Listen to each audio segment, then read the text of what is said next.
सबसे ज्यादा डिस्काउंट मिलता है क्रेडिट कार्ड में। प्रिंसिपल का 85% तक भी डिस्काउंट मिलता है क्रेडिट कार्ड में। अनसिक्योर लोन में प्रिंसिपल का 70 से 75% तक डिस्काउंट मिलता है। अगर आपका 10 लाख रुपए का लोन है, ये आपको कह रहे हैं कि भाई 2.5 लाख रुपए में सेटलमेंट हो जाएगा या 3 लाख रुपए में सेटलमेंट हो जाएगा, आप एग्री हो गए। इन्होंने आपको सेटलमेंट लेटर इश्यू कर दिया। सबसे पहले आपको क्या देखना है, फेक सेटलमेंट डिसेंटेड लिख के वीडियो देखनी है, क्योंकि 90% आदमियों के साथ फेक सेटलमेंट कर रहे हैं। ये क्या करते हैं, खुद से ही सेटलमेंट लेटर इश्यू कर देते हैं चवन्नी छाप, क्योंकि इनको बैंक द्वारा कोई सैलरी नहीं दी जाती। इन उठाए गए चवन्नी छापों को कमीशन पे रखा जाता है। बैंकिंग की भाषा में उसको इंसेंटिव बोलते हैं। इनको पता है आपको 10 लाख के जब 2.5-3 लाख रुपए कहेंगे तो आप एकदम से एग्री हो जाओगे, तैयार हो जाओगे। अब लोग क्या कह रहे हैं, लोगों को बरगला कैसे रहे, बहका कैसे रहे, भाई हम कोई कैश तो नहीं पैसा मांग रहे आपसे, ये सेटलमेंट लेटर आ गया आपकी मेल पे, भाई आ गया भाई, वो उसको असली की तरह ही एडिट करके भेज देते हैं। अब आप क्या करो, अपने लोन अकाउंट नंबर में वो पैसा जमा करवा दो। तो आदमी गफलत की स्थिति में सोचता है, हाँ भाई ये चवन्नी छाप तो अपने अकाउंट में तो पैसे नहीं ले रहे हो, तो बैंक के अकाउंट में जा रहा है या एनबीएफसी कंपनी के अकाउंट में जा रहा है, जो भी मेरा लोन अकाउंट नंबर है वो मेरे ही उसमें डिपॉजिट हो रहा है। आपने उसमें 3 लाख रुपए जमा करवा दिए या 2.5 लाख रुपए जमा करवा दिया, जितने में आपकी सेटलमेंट हुई थी। अब क्या होगा, वो चवन्नी छाप तो हर जगह पीछे, 1 महीने तो आपके पास किसी का फोन नहीं आएगा। 1 महीने के बाद दूसरे चवन्नी छापों के फोन आने शुरू हो जाएंगे और वो चवन्नी छाप आपको ब्लॉक कर देगा। आप उस दूसरे चवन्नी छाप को कहोगे भाई मेरा तो सेटलमेंट हो गया, वो कहेगा दिखा भाई सेटलमेंट।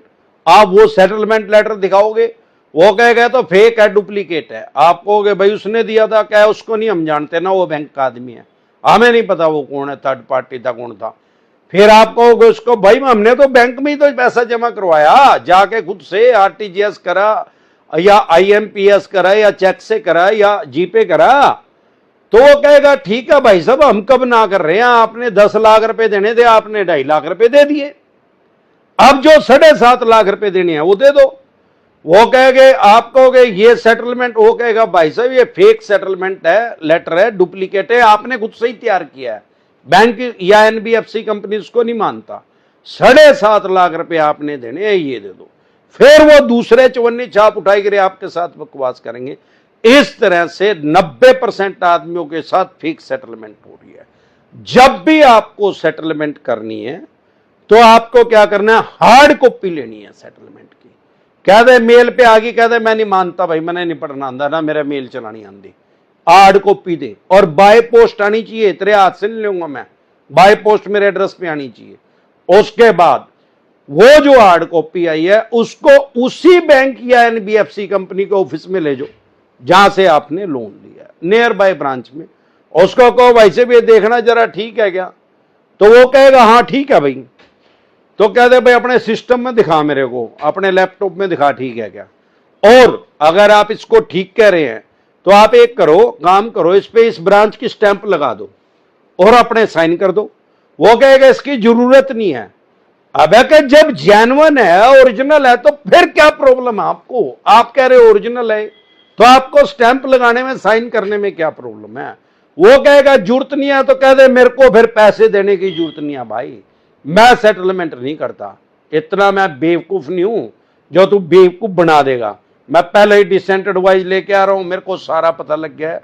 अरे जब से बैंकिंग का जन्म हुआ है, आरबीआई का कब से जन्म हुआ, 1935 में, ब्रिटिश काल में, जब अंग्रेजों का राज था, तब से RBI, reserve bank of India का जन्म हुआ है हमारे देश में। और उसके सेक्शन 49 के अकॉर्डिंग ये आपके लोन की बात को किसी अन्य आदमी को नहीं बता सकते। अगर कर बता रहे हैं यार प्यारे रिश्तेदारों को तो छोड़ो, आपके फैमिली मेंबर को भी नहीं बता सकते। अगर बता रहे हैं तो आप इनके खिलाफ केस रजिस्टर्ड कर सकते हैं। अब सवाल ये आता है कि अगर वो सेटलमेंट लेटर जेन्युइन भी है, उसने स्टैंप भी लगा दी, साइन भी कर दिए, कभी भी सेटलमेंट को ईएमआई में ना करें। इस तरीके से भी, जेन्युइन तरीके से भी बेवकूफ बनाया जा रहा है पब्लिक को। कैसे? आपका 10 लाख रुपए का लोन है, अपना प्रिंसिपल 10 लाख रह गया, आपको ये कह रहे हैं भाई साहब 2.5 लाख रुपए में हो जाएगा, आप एग्री हो गए, उसने स्टैंप भी लगा दी, साइन भी कर दिया, ठीक है भाई। इन्होंने 5 ईएमआई में कर दिया, भाई 50,000 रुपये महीना देते रहना। अरे 10 लाख रुपए की आपका जो कोई लैप होगा, लोन अगेंस्ट प्रॉपर्टी होगा, आपकी ईएमआई 10,000 रुपए थी, अब वो 10,000 रुपए ईएमआई तो दी नहीं जा रही थी। इनको पता है 50,000 रुपये महीना कहां से भरेगा, कच्चे लालच में आके 1-2 ईएमआई कहीं से भर दी, गोल्ड लोन लेके किसी यार प्यारे रिश्तेदार से उठा के। अगर आपने 4 ईएमआई भी टाइमली भर दी और 5वीं ईएमआई 50,000 की एक दिन भी लेट कर दी या नहीं दी गई, तो वो सेटलमेंट लेटर जेन्युइन होने के बाद भी नल एंड वाइड है, और उसकी कोई वैल्यू नहीं है, वो जीरो है। क्यों? उसमें जो टर्म कंडीशन लिखी हुई थी, भाई 5 ईएमआई में आप पैसे दोगे, वो आपने उसको ब्रेक कर दिया, आपने उसको तोड़ दिया। अब वो आप 2 दिन बाद, 1 दिन बाद पैसा दे भी दोगे तो ले तो लेंगे, लेकिन बाद में फिर उसको 2.5 लाख रुपए को ब्याज प्लंटी जुर्माने में उड़ा देंगे और फिर आपसे 10 लाख रुपए की डिमांड करेंगे। तो इन सब बातों को मद्देनजर रखते हुए जब भी सेटलमेंट करें, ओटीएस करें, वन टाइम सेटलमेंट करें, प्रिंसिपल का अगर 85% तक डिस्काउंट दे रहे हैं क्रेडिट कार्ड वाले तो आप कर सकते हैं, बढ़िया रेट है। अनसिक्योर लोन में 75% तक डिस्काउंट दे रहे हैं तो भी आप कर सकते हैं, लेकिन ओटीएस करें हमेशा वन टाइम सेटलमेंट। 10 लाख का अनसिक्योर लोन का 2.5 लाख में कर रहे हैं तो बेटर ऑप्शन है अगर आप करना चाहते हैं तो आप 2.5 लाख रुपए एक बार दें, इनको कैश नहीं देने, अपने लोन अकाउंट नंबर में जमा करें, चेक से, आरटीजीएस से, आईएमपीएस से, या आप जीपे से भी उसको पे कर सकते हैं। लेकिन एक चीज का हमेशा ध्यान रखें, अगर पैसे नहीं है, आप सोच रहे हैं यार ईएमआई में हमारी सेटलमेंट हो रही है, बैंकिंग की भाषा में उसको रेगुलर सेटलमेंट बोलते हैं। मैक्सिमम 6 महीने तक का टाइम बैंक आपको दे सकता है ईएमआई में, जिसको रेगुलर सेटलमेंट बोलते हैं। उसमें कभी भी ना फंसे। अभी आपके पास पैसे नहीं है तो कोई मैंडेटरी नहीं है, कोई जरूरी नहीं है, कोई आपको फोर्स नहीं कर सकता, कोई आपको दबाव नहीं डाल सकता कि आपको सेटलमेंट करनी ही पड़ेगी। आपकी मर्जी है, आपके राइट्स हैं, आप सेटलमेंट करें या ना करें। बहुत से चवन्नी छाप लोगों को फोर्सफुली दबाव में लेकर उनका सेटलमेंट लेटर इशू करवा देते हैं और फिर प्रेशर डालते हैं, भाई ये सेटलमेंट लेटर तो आ गया। अरे जब पैसे ही नहीं है, अपनी दुकान में सूट लेना, सेटलमेंट लेटर ने फंडी के बागिया से, फंडी के बोलो।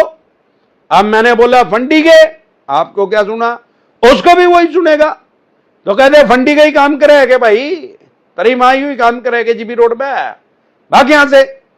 इस तरीके से आप इन सब बातों को मद्देनजर रखते हुए सेटलमेंट करें। जब भी सेटलमेंट करें, सेटलमेंट डिसेंटेड वाई लिख के जरूर वीडियो देखें, क्योंकि वो सारी बातें रिमाइंड हो जाएंगी। हो सकता है एक आधी माइंड से स्लिप कर जाए और आपके साथ ठगी हो जाए। इन चीजों से बचने के लिए आप ये वीडियो देख के सेटलमेंट करें। इन बातों का अगर आप ध्यान रखेंगे तो आपकी सेटलमेंट मैक्सिमम आपको डिस्काउंट मिलेगा। और सेटलमेंट करने का एक फंडा है, अपने मुंह से कभी ना बोले मैं सेटलमेंट करना चाहता हूं। गुंगी या गुड़ खा जो, गुंगी से गुड़ लेके खा जो, बोलो ना। जैसे गुंगी से नहीं बोला जा रहा, आप भी ना बोलो, उनको बोलते रहना तो इनका काम है यार, डेली का काम है, बोलेंगे, बोलने दो इनको। क्या दे भाई, ना तो मेरे पास पैसे हैं ना मदिंदा। इसको जितना लंबा आप खींचोगे उतना ज्यादा डिस्काउंट मिलेगा। अनसिक्योर लोन में घंटा नहीं उखाड़ सकते। ये वीडियो का टाइटल है हमारी, यूट्यूब के सर्च के ऑप्शन में लिखे घंटा नहीं उखाड़ सकते। आगे जैसे ही डिसेंटेड वाला लिखेंगे तुरंत प्रभाव से आपकी समस्या का समाधान हो जाएगा।